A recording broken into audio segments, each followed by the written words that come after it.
Hello my dear students, कैसे हैं आप लोग।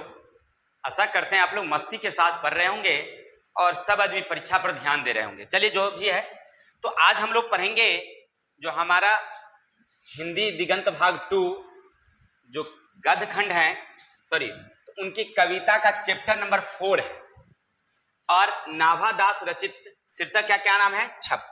यही है नाभा दास जी, इन्होंने ही लिखा है छप। अब ये छप क्या है सबसे पहले समझ रहे हैं, समझिएगा आप लोग। जब हम लोग दो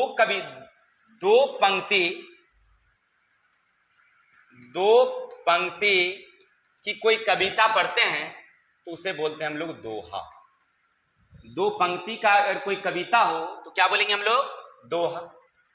और 4 पंक्ति का कोई कविता होती है तो उसे हम लोग चौपाई कहते हैं।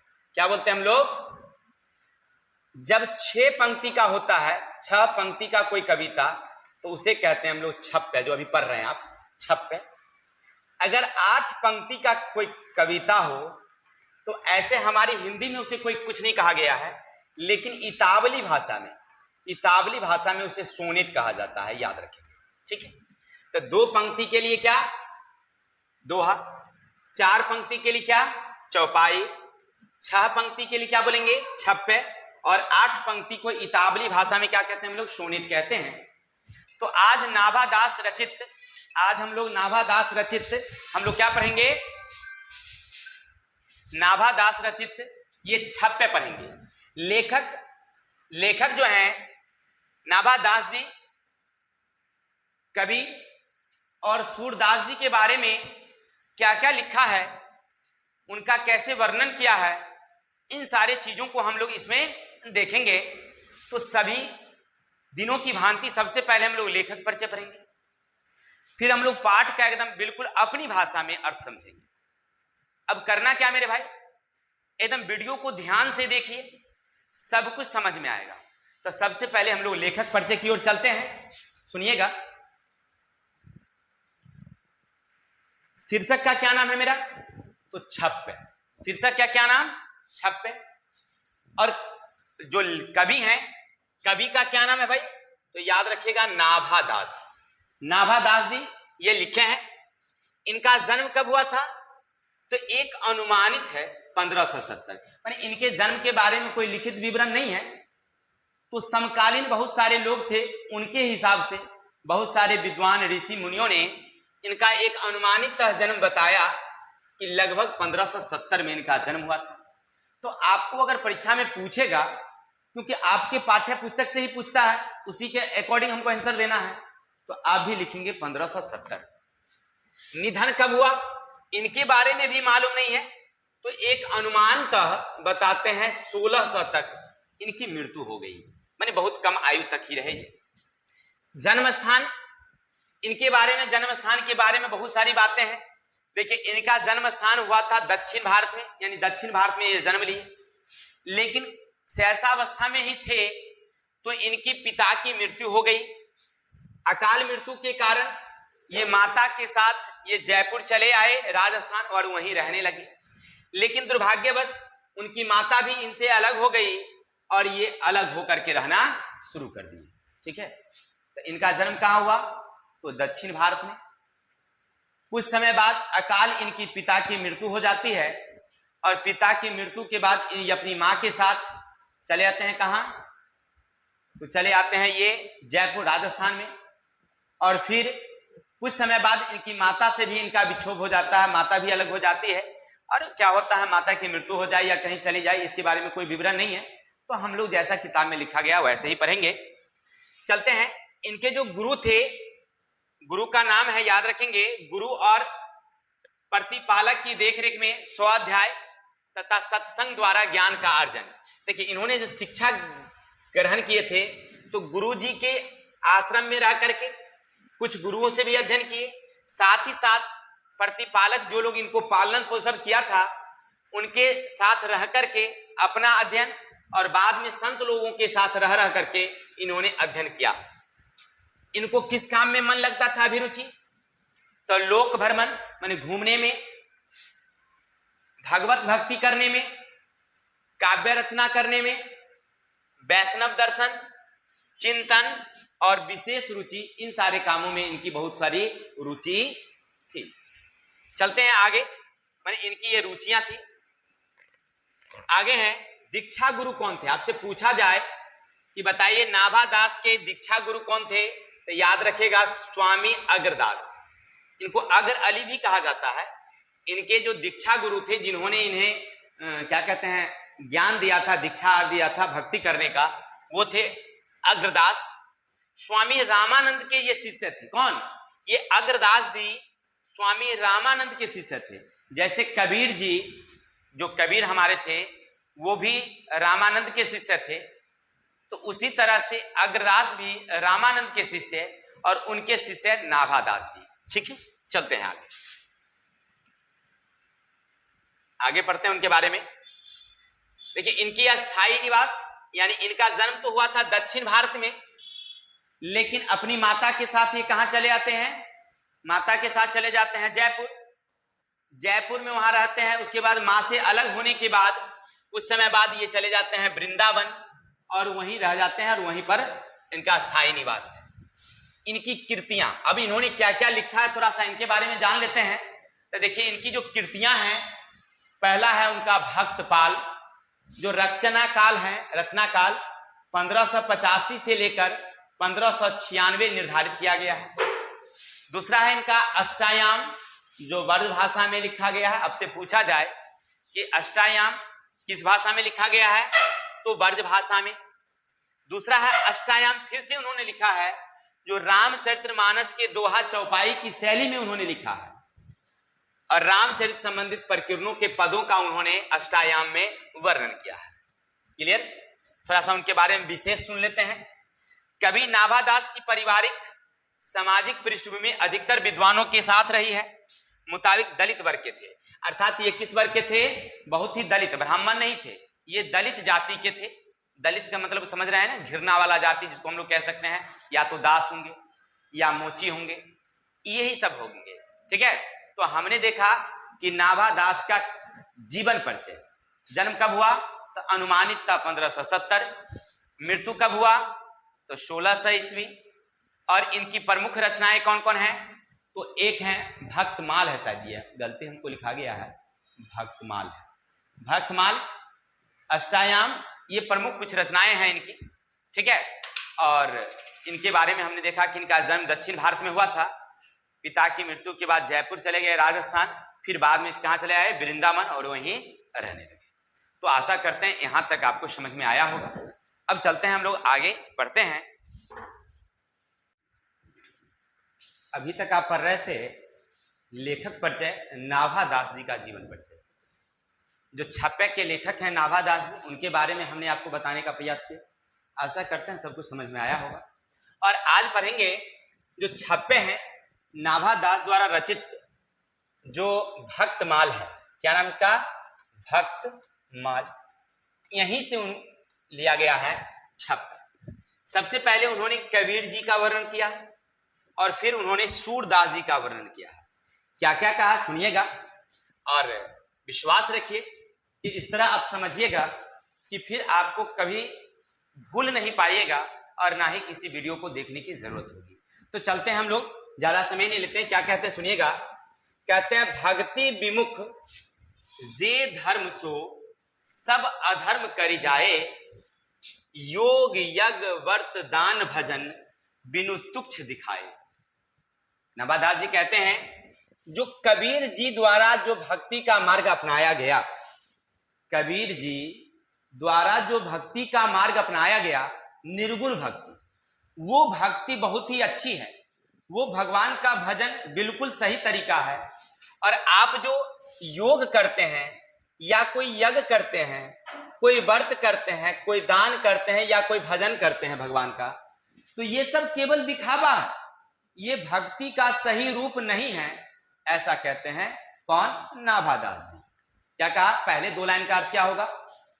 तो कबीर जी द्वारा जो भक्ति का मार्ग अपनाया गया वो सबसे सही मार्ग है। और हम लोग जो भक्ति अपनाते हैं कि किसी तरह का योग, दान, व्रत, भजन, कीर्तन, तो ये सब जो है ना, वो नाभादास जी कहते हैं कि ये सब दिखावा है, ये भक्ति नहीं है। अब आगे क्या कहते हैं सुनिएगा। फिर कहते हैं हिंदू तुरक प्रमाण रमैनी सबदी साखी पक्षपात नहीं बचन सब ही के हित की साथी। अब देखिए क्या कहते हैं, हिंदू तुरक, हिंदू का मतलब तो समझ ही रहे हैं कि जो हम लोग हिंदू जाति हैं, और तुरक का मतलब होता है मुस्लिम। इन सब के बारे में कहते हैं हिंदू तुरक परमान रमैनी और शब्दी साखी, यानी शब्दी, ये शब्दी है और ये रमैनी है, ये दोनों एक सच्ची प्रमाण है कि हिंदू और तुरक में कबीर जी कभी भेदभाव नहीं किए। यानी कबीर जी ना तो हिंदू को कोई हे दृष्टि से देखा, ना कभी मुसलमानों को हे दृष्टि से देखा, माने दोनों में कभी भेदभाव नहीं किए हैं। इसका प्रमाण अगर आपको देखना है तो आप रमैनी पढ़िए और शब्दी पढ़िए, दोनों में कबीर दास जी का जो है रमैनी और शब्दी, यह बिल्कुल बताया गया है कि बिल्कुल सही सही उन्होंने बराबर बराबर मान सम्मान दिया दोनों को। पक्षपात, किसी तरह का कोई पक्षपात नहीं किया। वचन सब ही के हित की साथी, और हमेशा जो भी वचन बोले सबके हित में बोले, कभी किसी के विपक्ष में नहीं बोले। कौन? कबीर जी। ऐसा कौन कह रहे हैं? तो हमारे नाभादास जी कह रहे हैं। क्लियर? तो फिर दूसरा 2 लाइन का क्या अर्थ उन्होंने लिखा, कहा कि कबीर जी कभी हिंदू और कभी मुस्लिमों के बीच कोई पक्षपात नहीं किया।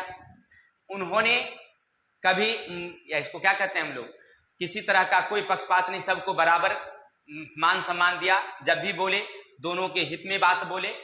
और इसका प्रमाण जो है रमैनी और शब्दी, 2 ऐसे हैं जिनमें इनका प्रमाण मिलता है कि उन्होंने बराबर बराबर सम्मान दिया है। अब आगे देखिएगा, फिर कहते हैं आसुड दशा है जगत पे, मुख देखी नहीं धनी, कबीर कानी साखी नहीं, वर्णाश्रम पट दर्शनी। सुनिएगा क्या कहते हैं, आसुड दशा दया के जगत पे, यानी कि संसार की, ये आपने देखा होगा कि लोग मुंह देखी पंचायती करते हैं, माने जिधर देखते हैं कि अच्छा है तो उसी पक्ष में बात बोलते हैं, फिर विपक्ष जब हो जाएंगे तो फिर उसके पक्ष में बात बोलेंगे। ऐसा देखने को मिलता है। लेकिन कबीर जी कहते हैं कि नाभादास जी कहते हैं कि कबीर जी ने कभी ऐसा नहीं किया कि कभी किसी के पक्ष विपक्ष की बात नहीं किए। जो भी बोले, जब भी बोले तो उचित बोले और सबके पक्ष की बात किए हैं, माने किसी पक्ष विपक्ष की बात नहीं करते थे। चलिए, बहुत अच्छी बात। तो आपने अभी तक लाइन बाय लाइन अर्थ समझा। अब इसको अपनी भाषा में समझेंगे। तो लिखिएगा, अगर आपसे पूछा जाए कि नाभादास रचित छप का पहले पद का अर्थ लिखें, स्पष्ट करें, तो आप लिखिएगा कि नाभादास जी कहते हैं कि कबीर जी द्वारा जो भक्ति का मार्ग अपनाया गया वो सबसे अच्छा मार्ग है। उन्होंने जो भक्ति का मार्ग अपनाया वो सही अर्थ में भक्ति का मार्ग वही होना चाहिए। कहते हैं कि हम दान, व्रत, भजन, कीर्तन जो करते हैं ये सही रूप से भक्ति का मार्ग नहीं, ये क्या है, हमारी सब दिखावा है। कहते हैं कि हिंदू और तुर्क के बीच कभी उन्होंने भेदभाव नहीं किया, जब भी बोला दोनों के हित की बात किए। और इसका प्रमाण रमैनी और शब्दी 2 किताबें हैं, उनमें ये लिखा गया है, आप देख सकते हैं। फिर उन्होंने कहा कि संसार की दशा को देखिए, संसार के लोग जहां भी रहते हैं पक्षपात करते हैं। जब आपके सामने होंगे तो आपके जैसे बोलेंगे, फिर जब यहां से चले जाएंगे फिर दूसरे जैसे बात करेंगे। ये हमारे हैं। लेकिन कबीर जी ऐसा कभी नहीं करते थे, जब भी बोलते तो हित की बात करते थे। ठीक है, चलते हैं आगे। अब दूसरे पद का अर्थ समझेंगे हम लोग, फिर लाइन बाय लाइन, तब आगे चलेंगे। सुनिएगा क्या कहते हैं।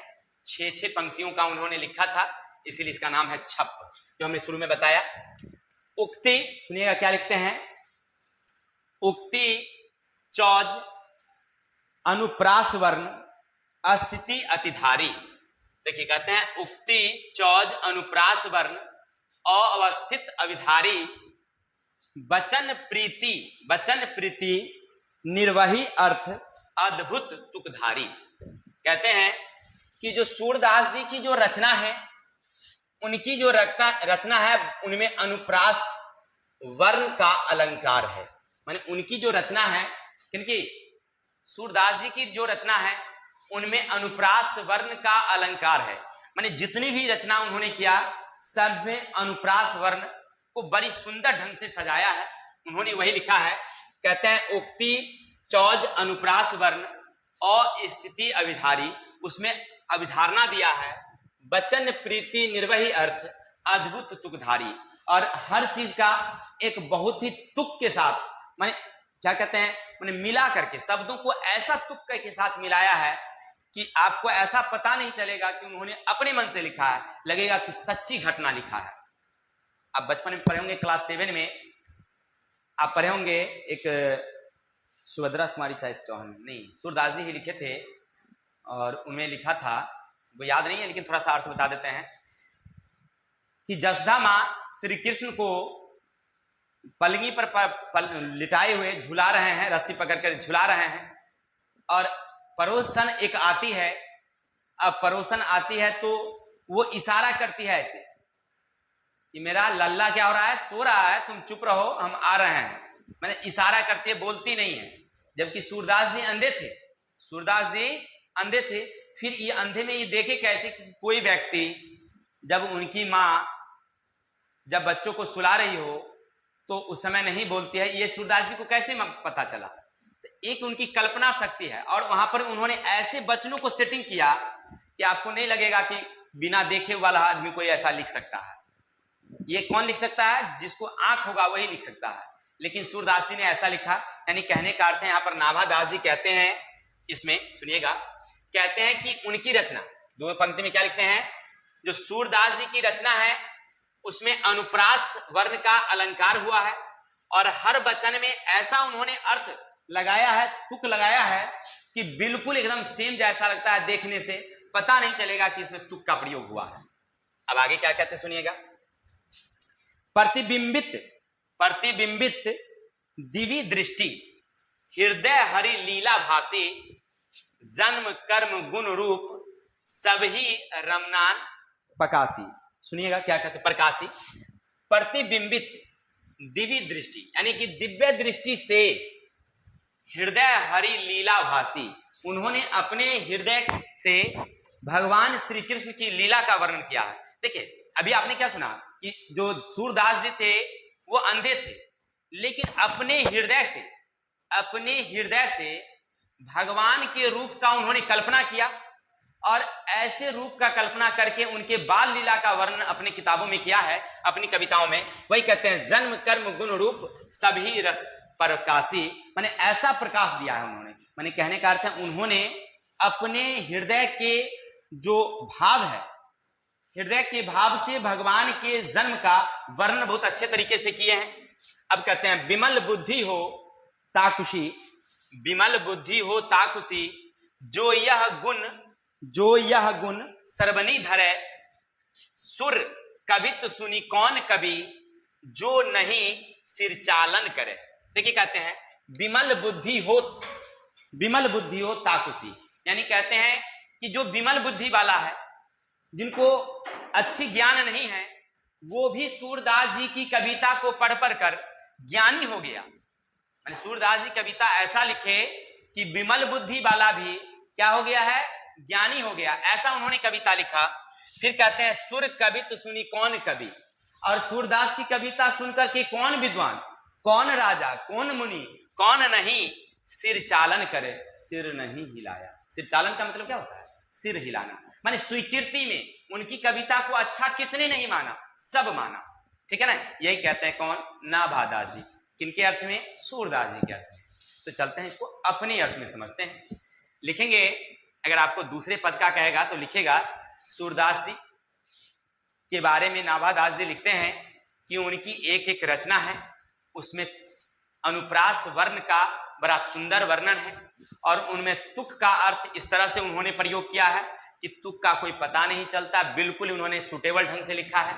साथ ही वे कहते हैं कि सूरदास जी अपने दिव्य दृष्टि से, अपने हृदय की दिव्य दृष्टि से भगवान श्री कृष्ण की बाल लीला का वर्णन बड़ी सुंदर ढंग से अपनी किताबों में किए हैं। और कहते हैं उनकी रचना से जो मूर्ख आदमी है वो भी पढ़ पढ़ करके विद्वान हो गया, और उनकी रचना को पढ़ने पर कोई बड़ा से बड़ा राजा हो, विद्वान हो, मुनि हो, गुणी हो, जो भी हो, सबने स्वीकृति में सिर हिलाया है कि सूरदास जी की रचना बहुत ही अच्छी है। ठीक है, आशा करते हैं दोनों अर्थ आपको बिल्कुल सही तरीके से समझ में आया होगा। अगर आपको हमारी वीडियो अच्छी लगी हो तो हमारे चैनल को लाइक करें, कमेंट करें और सब्सक्राइब करें। हाँ, हो सके तो अपने मित्रों को शेयर करें, और हमें भी इससे मोटिवेशन मिलेगा। और हंसते रहिए, मुस्कुराते रहिए और हमारी वीडियो देखते रहिए। मिलते हैं हम लोग नेक्स्ट डे, तब तक के लिए जय हिंद, जय भारत। हाँ, वीडियो देखने के लिए धन्यवाद।